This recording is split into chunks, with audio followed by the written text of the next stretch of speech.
আয় হচ্ছে আয় হচ্ছে আয় হচ্ছে আয় হচ্ছে আয় হচ্ছে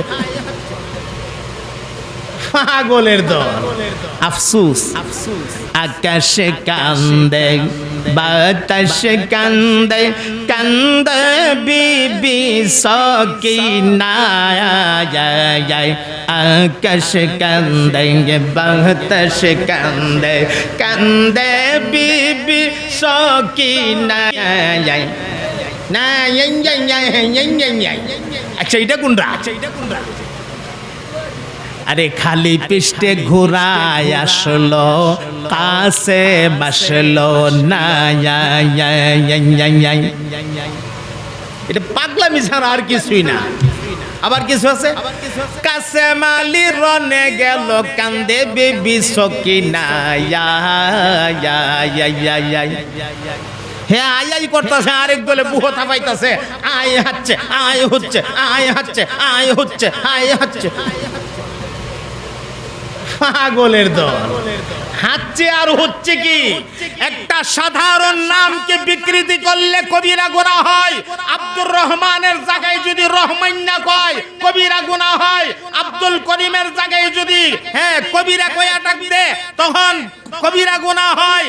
আব্দুল সাত্তারের ডাক যদি জায়গায় যদি সাত্তাইরা কয়া ডাক দে কবিরা গুনাহ হয়। আর নবীর কলিজার টুকরা দুইটা নাতি জান্নাতে সমস্ত যুবকদের সরদার হবে যারা, ইমাম হাসান আর হুসাইন রাদিয়াল্লাহু তাআলা আনহুমা, তাদের নাম তুমি বিকৃতি করো, হাচ্ছে আর হুচ্ছে করো, তোমার ঈমান থাকবে না, তুমি ঈমান হারা হয়ে যাবে।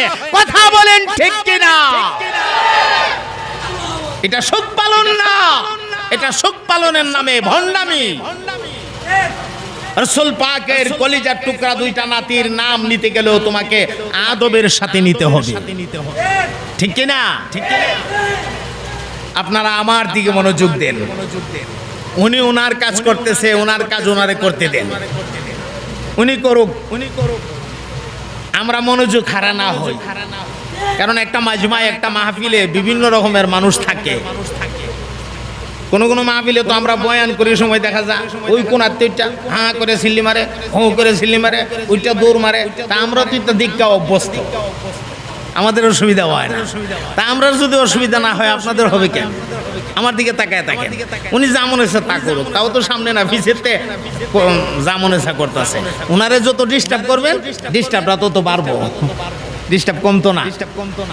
ওনার দিকে চাইবেন না, চাইলে উনি আকর্ষণ পাইবে, চাইবেন না, ওনার কাজ উনি করুক। কষ্ট হইতেছে আপনাদের? রাসূল পাকের কলিজার টুকরা নাতি দুইটা তুমি হাচ্ছে আর হুচ্ছে করো। তুমি কি জানো নবী এই দুইটা নাতিরে কত ভালোবাসতো? আসতেছে কথা, খেয়াল করেন, খেয়াল করেন আমার ভাইয়েরা। বলছিলাম আল্লাহর হাবিবের কাছে দুই নাতি। বলেন কয় নাতি? দুই নাতি, হাসান এবং হুসাইন রাদিয়াল্লাহু তাআলা আনহুমা। দুই নাতি নবীর পাশে। আমার নবী জয়নবরে ডাক দিলেন, রে জয়নব ঘরের ভেতরে ঢুকো, ঢুইকা তাকায়া দেখো একটা পিয়ালাতে আমি পানি রাখছি, পানি, আর একটা পিয়ালাতে আমি রাসূল মধু রাখছি, মধু। পানি এবং মধু দুটোটা পেয়ালা আমার কাছে আনো। দুইটা পেয়ালা আল্লাহর হাবিবের হাতে আইনা তুল্লা দিলে আল্লাহর নবী নিজের হাতে হাসান রে দিলেন মধুর পেয়ালাটা পান করার জন্য, আর হুসাইন রে দিলেন পানির পেয়ালাটা পান করার জন্য। সুবহানাল্লাহ বলবেন না? আচ্ছা নবীর দুইটা নাতি, দুই মেয়ের ঘরের না এক মেয়ের ঘরের? ওই এক মেয়ের ঘরের দুইটা নাতি, একজন রে দিলেন পানি, আরেকজন রে দিলেন মধু। এটা বেশ কম লাগতেছে না কথাটা? আপনার বাড়িতে দুইটা নাতি আছে, বাজার থেকে আসার সময় একজনের লাগিয়ে আনছেন একটা জুস, জুস দামি একটা জুস আনছেন, আর আরেকজনের লাগিয়ে আনছেন হাফ লিটার একটা পানির বোতল। একজনের পানির বোতল দিলেন, আরেকজনের জুসটা দিলেন। আপনার মেয়ে যদি কাছে থাকে অথবা যে কেউ কাছে থাকে আপনাকে বলবে আপনি কেমন নানা, একজনের পানি দিলেন আর একজনের জুস দিলেন, পানি দিলে দুজনরে পানি দেন আর জুস দিলে দুজনরে জুস দেন, এমন বৈষম্য করলেন কেন? কারণটা কি? আর আল্লাহর নবী তো ইনসাফের ভান্ডার দিয়ে আল্লাহ নবীরে দুনিয়াতে পাঠাইছিল। আমার নবীর দ্বারা তো কোনো রকমের বেইনসাফি হওয়ার কথা না, ঠিক কি না? কোনো বেইনসাফি হওয়ার কথা না। হযরতে জয়নব ডাক মারলেন, ইয়া রাসূলুল্লাহ সাল্লাল্লাহু আলাইহি ওয়াসাল্লাম, যাও বসো গিয়া, হ্যাঁ বসো গিয়া। ইয়া রাসূলুল্লাহ সাল্লাল্লাহু আলাইহি ওয়াসাল্লাম, আল্লাহর নবী গো, একই মেয়ের ঘরের আপনার দুইটা নাতি, একজনরে আপনি দিলেন মধু, আরেকজনরে দিলেন পানি, কারণটা কি? একটু মনোযোগ দেন ভাই। আমার নবী ডাক দিয়া কয়, জয়নব রে, কারণ জানতে চাইও না, কিন্তু নাসুর বান্দি জয়নব কারণ না জান্না ছাড়বে না। জয়নব ডাক দিয়া কয়, ইয়া রাসূলুল্লাহ, কারণ আপনাকে বলতেই হবে, দয়া করে আপনি কারণ আমার কাছে বলুন। এমনি আমার নবী ডাক দিয়া কয়, রে জয়নব,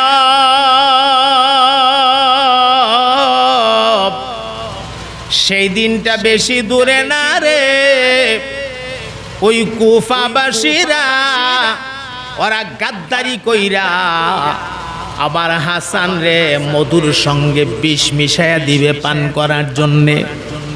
আমার হাসান তাদের ষড়যন্ত্র বুঝতে না পাইরা ওই বিষ মিশ্রিত মধু পান কইরা শহীদ হয়ে যাবে। আর আমার হুসাইন কারবালার প্রান্তরে ওই ময়দানে কারবালাতে পানি পানি পানি পানি বলে চিৎকার করে ঘুরতে থাকবে। আমার হুসাইনের কিসমতে একটা ফোঁটা পানি ঝুটবে না।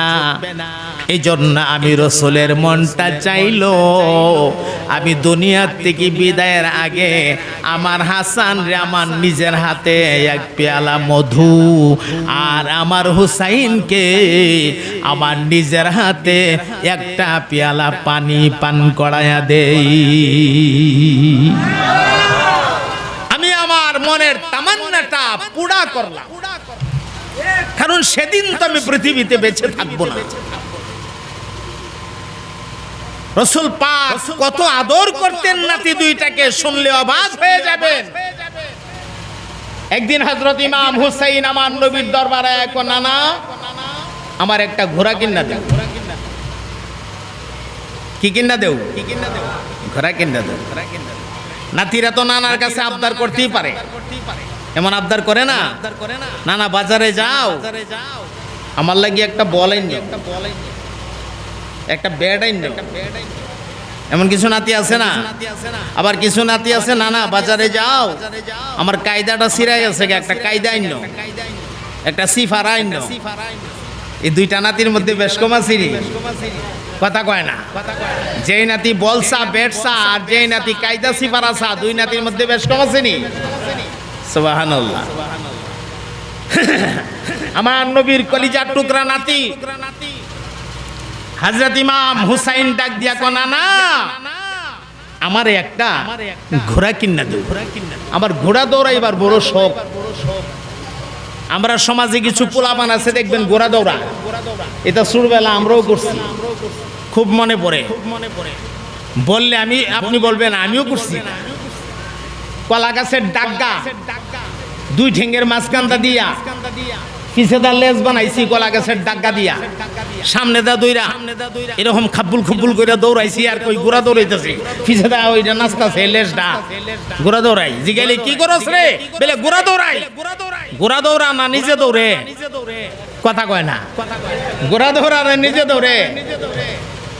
ছোটবেলায় এরকম করেন নাই? একটা রিং, এরকম চাক্কা একটা রিং, এটার মধ্যে এরকম বাঁকা করে একটা শিক লাগাইয়া এভাবে দইরা এভাবে ধাক্কা দিলে রিংটা ঘুরে আর সামনের দিকে যায়। গাড়ি চালানি দৌড়তাছে, গাড়ি চালাইতেছে আস্তে করে, আলাইলে আলে ডাইনে বামে ঘুরানিও যা। এরকম গাড়ি চালাইছেন না আপনারা ছোটবেলা? না, এটা মনে হয় আপনারা বুদলের মানুষ, তেলিয়ানগর মানুষে চিনেন না। গাড়ি চালাইছেন? এটা আমরাও চালাইছি। এটা তো আর হরেন দেবার জায়গা নেই, টিপ দিয়া তোর হরেন হয় না, মুখ দেখো পিপি পিপি পিপি পিপি পিপ, কথা কয় না। মানুষ দেখলেও তো পিপ পিপি পিপ, আরে কি জানে পিপ পিপ করস, কি করস?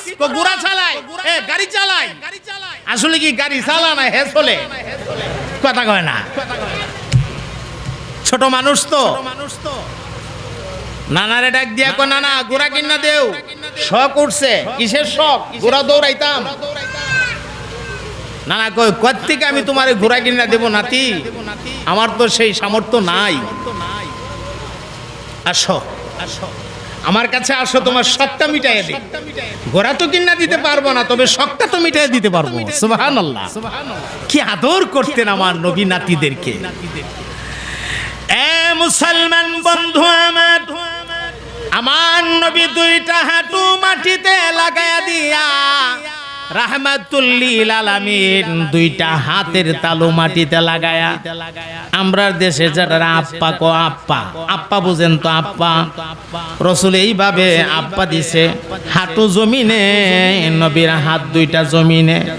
নাতিরে ডাক দিয়া করে নাতি এবার আয় রে নাতি আয়, আমার পৃষ্ঠে সাওয়ার হইয়াব।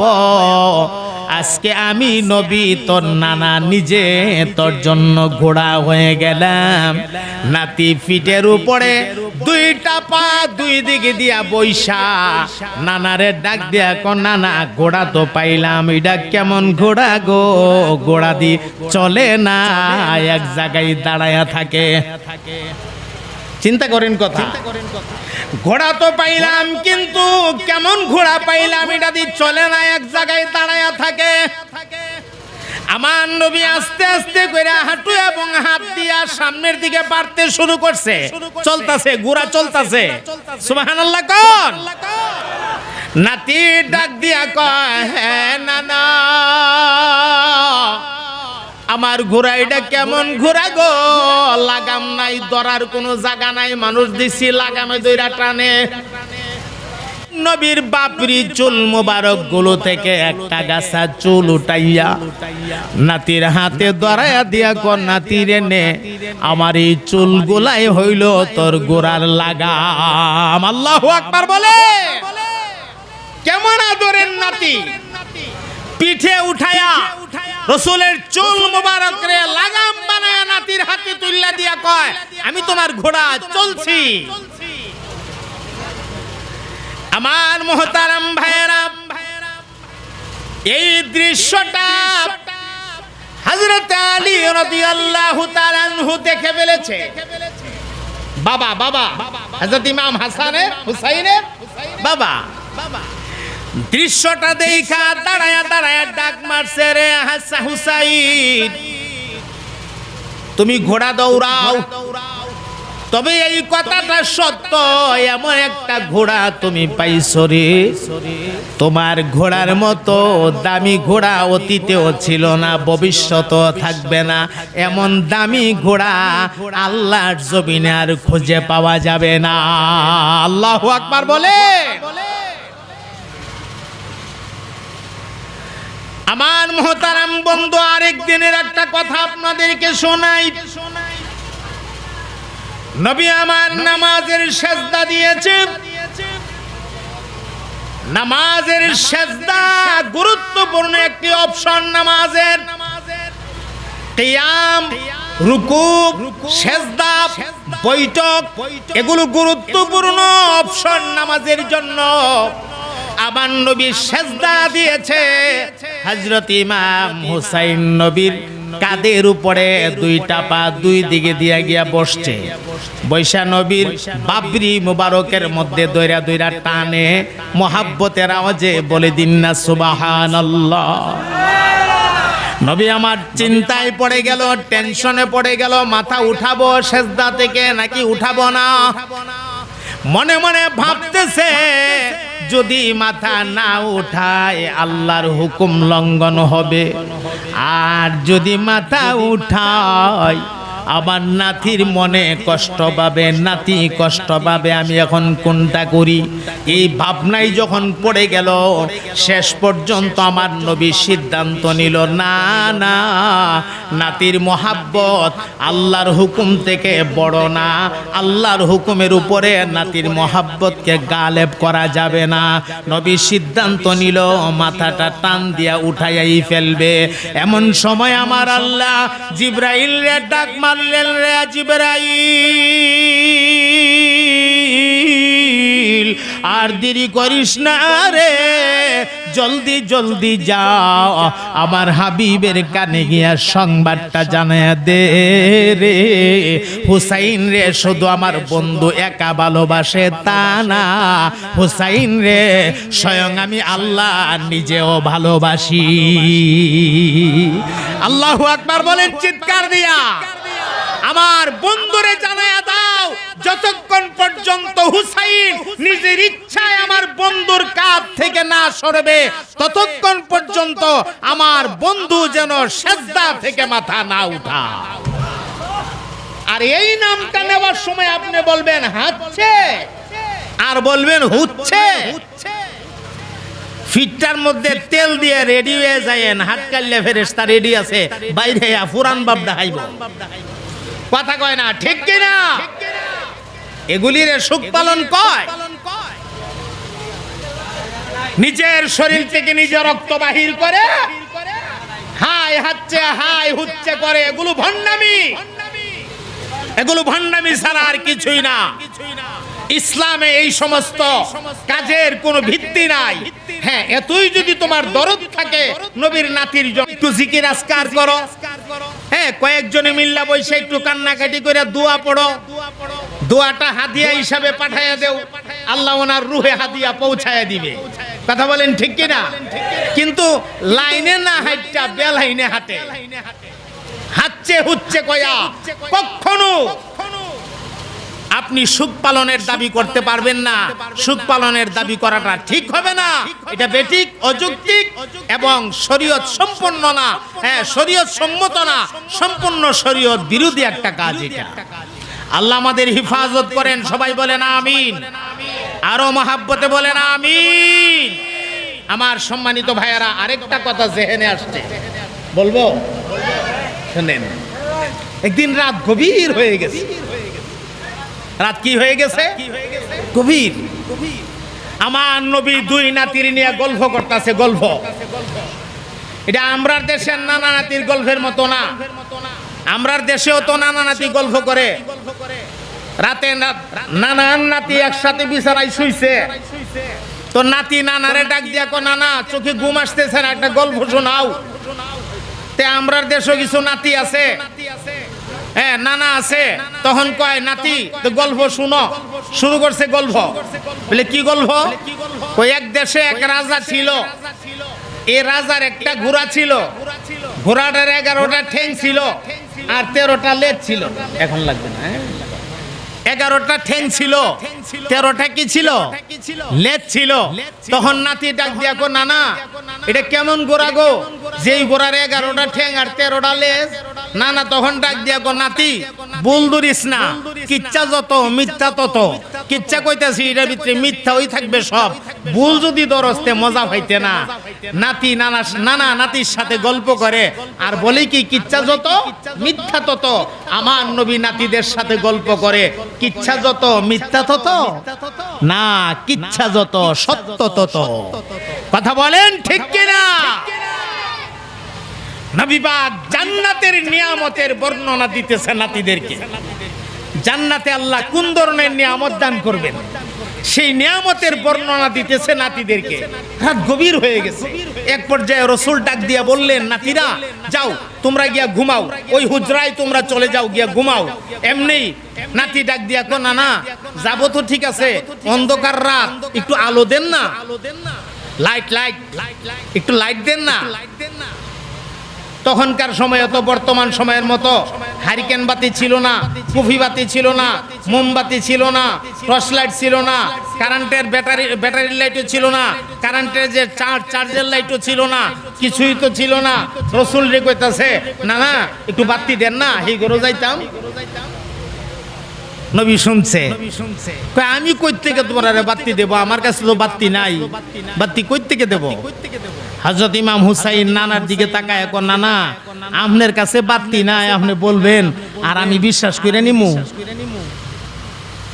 কথাটা খেয়াল করেন, ছোট মানুষ কথা কত মজবুত, কত শক্তিশালী কথা। আপনার কাছে বাতি নাই, আপনি বলবেন আর আমি বিশ্বাস করে নিমু?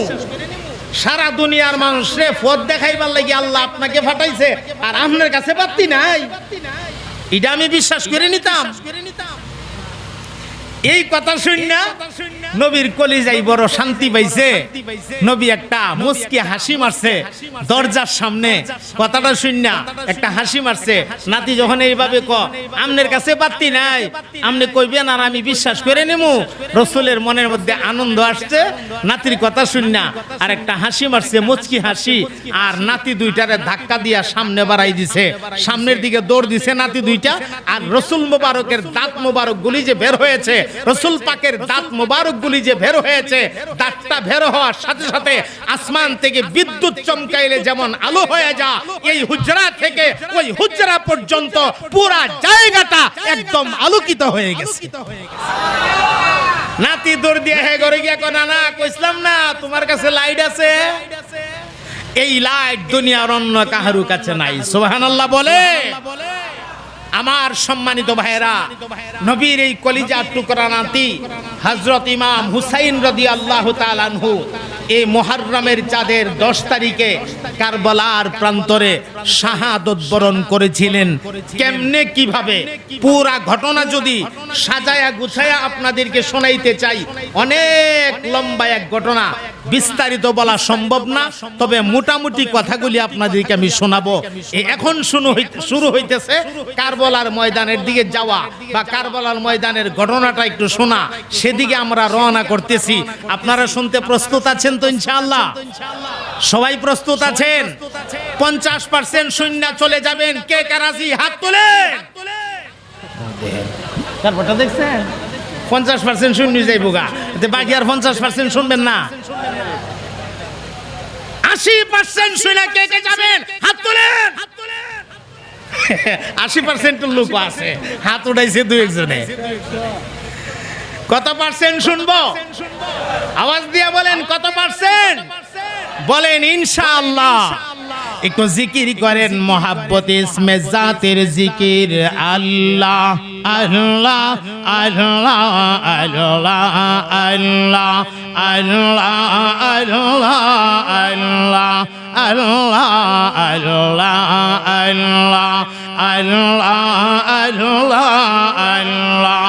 আল্লাহ আল্লাহ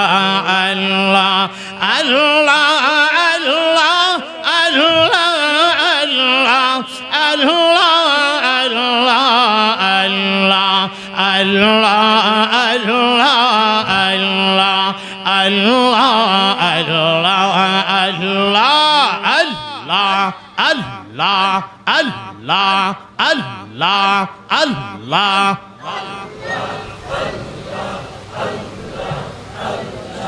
মাশাআল্লাহ, জবান উচ্চ করেন, মোহাব্বতে পড়েন আল্লাহ আল্লাহ।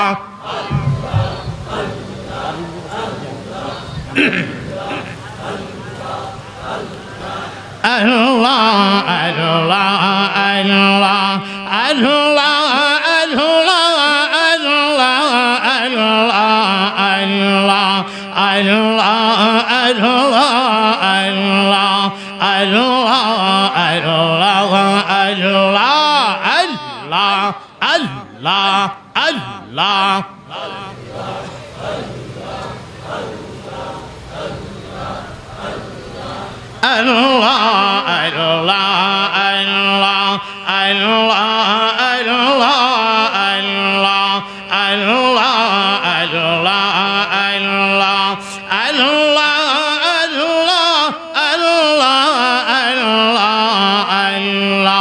I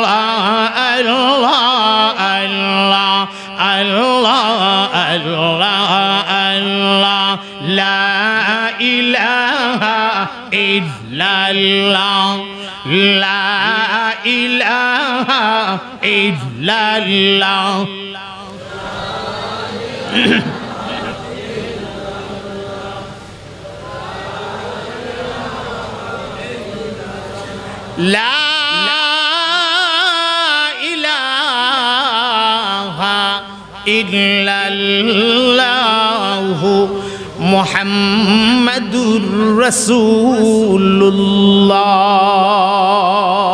পড়ুন সাল্লাল্লাহু আলাইহি ওয়াসাল্লাম। কারবালার ইতিহাসটা খুব সংক্ষেপে সার কথাগুলা আপনাদের জেহেনে আমি দেই।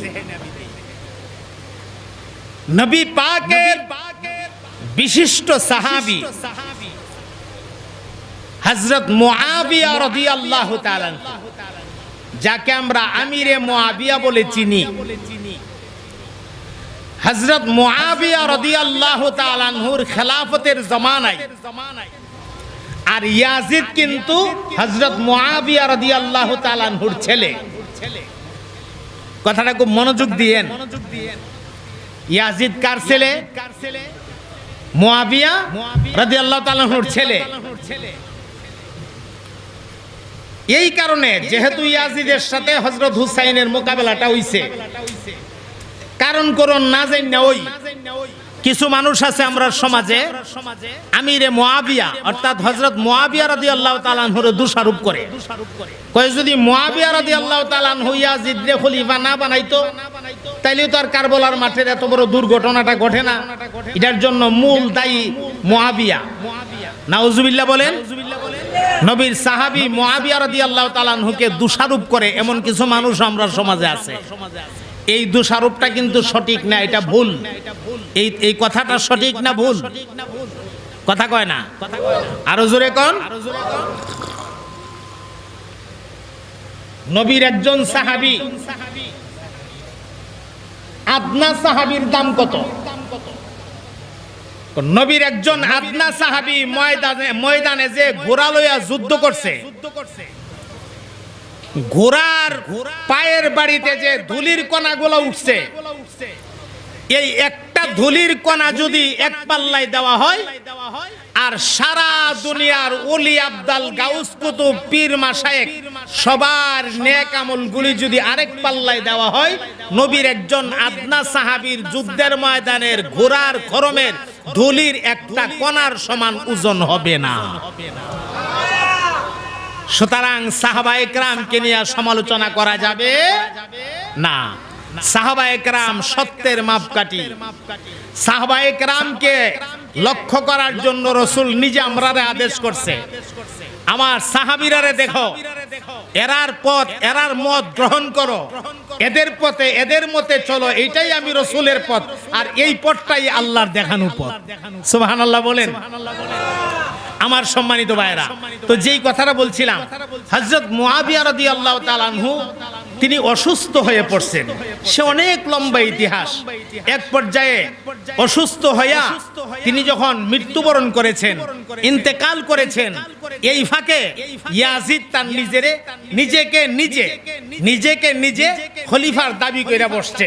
খলিফার দাবি কইরা বসলে আস্তে আস্তে কইরা কুফার মানুষেরা গ্রহণ করছে, বুসরার মানুষেরাও গ্রহণ করছে, সিরিয়ার মানুষেরাও গ্রহণ করছে।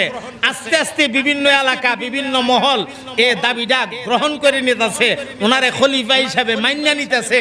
কিন্তু নবীর কলিজার টুকরা নাতি হযরত ইমাম হুসাইন রাদিয়াল্লাহু তাআলা আনহুর যে পরিবার, এরা বলতেছে না, ইয়াজিদকে খলিফা হিসাবে মানা যায় না, কারণ ইয়াজিদের মধ্যে সেই পরিমাণে তাকওয়া নাই, সেই পরিমাণে পরহেজগারি নাই।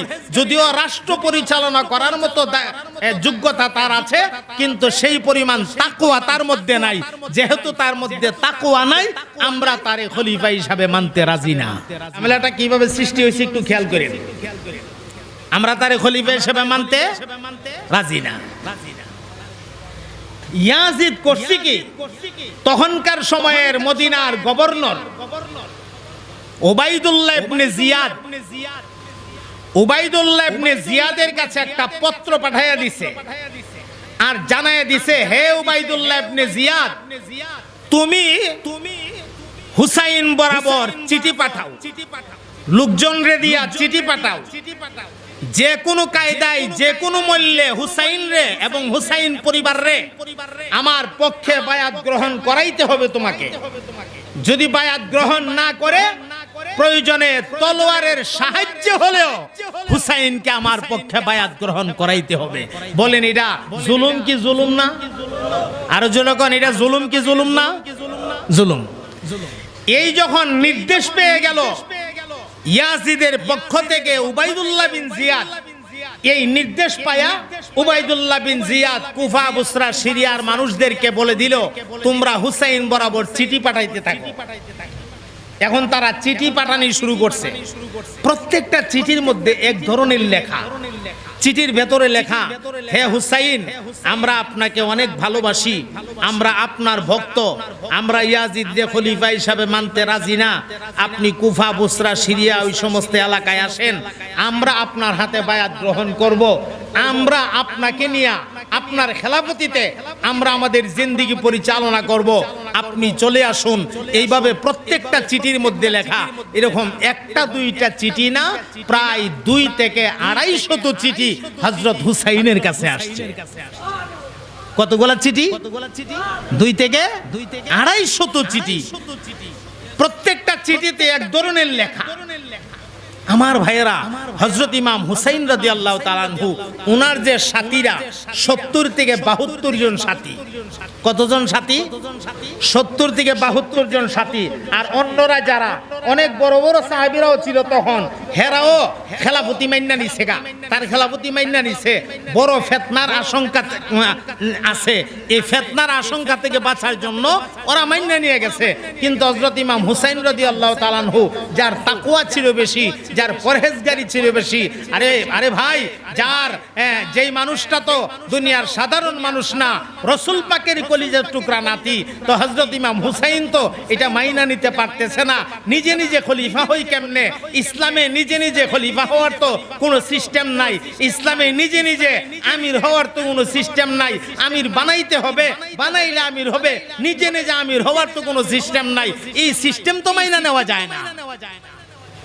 উনি ওনার 70 থেকে 72 জন সাথী, এই সাথীরা লইয়া একটা পরামর্শ মিটিং এ বসছে, কি করা যায়। পরামর্শ মিটিং এ বসছে। ওনার আপন চাচাতো ভাই হযরত মুসলিম ইবনে আকিল ডাক দিয়া কয়, ভাই আপনি যাবেন না। খেয়াল আছে আপনাদের? মনোযোগ আছে? আপনি কি করবেন না? যাবেন না। আমি আপনার ভাই, তাদের চিঠির যে ধরন দেখা যায়, চিঠির ধরনে বোঝা যায়, চিঠির লক্ষণে বোঝা যায়। প্রত্যেকটা চিঠির মধ্যে এক কায়দায় এক ধরনের লেখা, এই লেখার ধরনে বোঝা যায় এদের উদ্দেশ্য বালা না। মাশাআল্লাহ। এ ভাই হুজুরের চেয়ার দেন, এদিকে বড় চেয়ারে দেন। মারহাবা বলেন, বড় চেয়ারে দেন। আমি কথাটা খুব সংক্ষেপে শেষ করে দিতেছি, 1 মিনিটের ভিতরে। আমার ভাইয়েরা, মুসলিম ইবনে আকিল বললেন, ভাই আমি যাই, এলাকার অবস্থাটাকে আমি দেখি, এলাকার অবস্থাটা দেখা, অবস্থাটা পর্যবেক্ষণ কইরা আমি আপনার কাছে চিঠি লিখব। আমার হাতের লেখা চিঠি না পাওয়া পর্যন্ত আপনি কিন্তু রওনা দিবেন না। মুসলিম ইবনে আকিল চলে গেছে। আমার ভাই মুসলিম ইবনে আকিলের সাথে এরা কিন্তু আচরণ বেশি একটা ভালো করে নাই। তিনি সেখানে গিয়া হান ইবনে উরওয়া নামক একটা ব্যক্তি ছিল, ওই হান ইবনে উরওয়ার ঘরের মধ্যে আশ্রয় নিছে। দিনের বেলা হইলে মানুষরে হযরত হুসাইনের পক্ষে বায়াত গ্রহণ করা, আর রাতের বেলা হইলে হান ইবনে উরওয়ার ঘরে থাকে। এইভাবে দেখা গেছে আস্তে আস্তে কইরা প্রায় ৮০,০০০ মানুষ হযরত ইমাম হুসাইনের পক্ষে মুসলিম ইবনে আকিলের কাছে বায়াত গ্রহণ করেছে। যেখানে ৮০,০০০ মানুষ আছে সেখানে তো আর কোনো ভয় নাই। এখন ভাইয়ের কাছে একটা চিঠি লিখছে, হে ভাই হুসাইন, ৮০,০০০ মানুষ আপনার ভক্ত, আপনি আসতে পারেন, কোনো অসুবিধা নাই। এই চিঠি পাঠাইয়া দিছে। আর এরা যখন দেখছে মুসলিম ইবনে আকিল চিঠি পাঠাইয়া দিছে, এখন এমত অবস্থায় এরাও চিন্তা করে দেখলো আর মুসলিম ইবনে আকিল রে বাঁচায় আর কেলাব নাই, কারণ চিঠি যখন হুসাইনের কাছে গেছে গা, মুসলিম ইবনে আকিলের চিঠি গেছে গা, হুসাইন তো এখন আইবই। হুসাইন আওয়ার আগে আগে মুসলিম ইবনে আকিল রে কারবারটা সাইরা লাই। এগুলির উদ্দেশ্য ভালো, কথা কয় না, এগুলির উদ্দেশ্য ভালো, এগুলি মুনাফিক। বলেন এগুলি কি? মুনাফিক। এগুলি বাটপার, উপরে এক রকম ভিতরে আরেক রকম। আমার ভাই, এটা অনেক লম্বা ওয়াকিয়া। এরা মুসলিম ইবনে আকিলের সাথে গাদ্দারি করেছে, হযরত ইমাম হুসাইনের সাথেও গাদ্দারি কইরা শেষ পর্যন্ত হযরত ইমাম হুসাইন রাদিয়াল্লাহু তাআলা আনহু তো শহীদই কইরা দিল। আমার সম্মানিত ভাইয়েরা, আপনারা দেখতে পাচ্ছেন মঞ্চে উপস্থিত হয়ে গেছে হযরতুল আল্লামা আল্লামা আব্দুল বাতেন কাসিমি সাহেব হাফিজাহুল্লাহ। অত্যন্ত চমৎকার বয়ান করেন, অত্যন্ত সুন্দর বয়ান করেন। আপনারা সবাই ধৈর্য সহকারে বসে হযরতের বয়ান শুনবেন এবং শেষ দোয়া কইরা আল্লাহ তৌফিক দিলে আপনারা যার যার বাড়ি যাবেন ইনশাআল্লাহ। শেষ দোয়া না কইরা কেউ বাড়িতে যাবেন না। আল্লাহ পাক তৌফিক এনায়েত করেন। সবাই মুহাব্বতের সাথে বলেন আমিন। সুবহানা রাব্বিকা রব্বিল ইজ্জাতি আম্মা ইয়াসিফুন ওয়া সালামুন আলাল মুরসালিন ওয়ালহামদুলিল্লাহি রাব্বিল আলামিন।